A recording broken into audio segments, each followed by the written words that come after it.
больше метра в длину и около 80 сантиметров в ширину. Размеры этих микромашинок умиляют только на первый взгляд, но стоит им разогнаться, и становится ясно, совладать с такой мощью может только первоклассный пилот.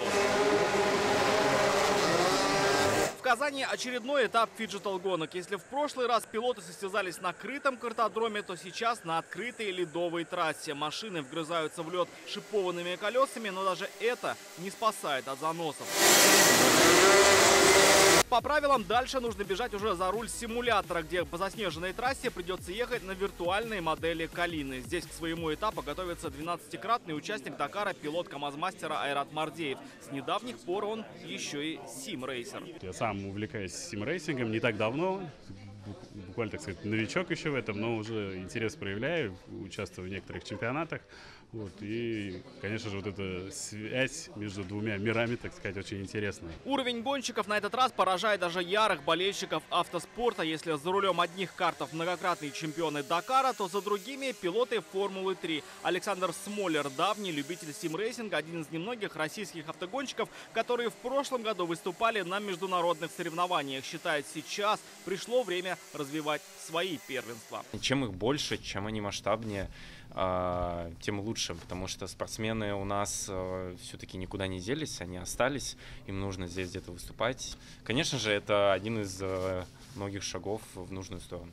Фиджитал-игры – российское ноу-хау. Это в нашей стране придумали совместить физический и виртуальный спорт. А в 2024 году в Казани пройдет международный турнир «Игры будущего». Заинтересованность в участии уже подтвердили 29 стран. Мы даем некое такое новое вдохновение, что ли, каждой и физической дисциплины. И вот в феврале проводили и кибертурнир, то есть с лазертагом.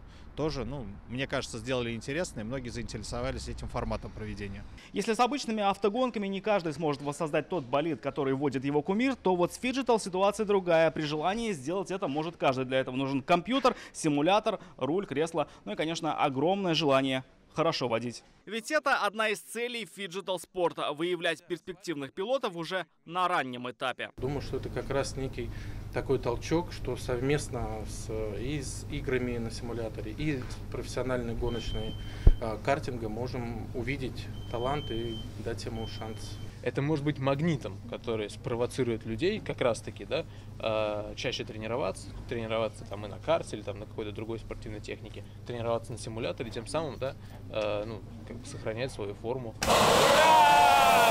Абсолютным победителем этого этапа фиджитал-гонок стала команда SMP Racing. Они стали единственными пилотами, которые проехали без ошибок, поломок и разворотов. Рамиль Шайдуль, Алмаз Единов, ТНВ, Казань.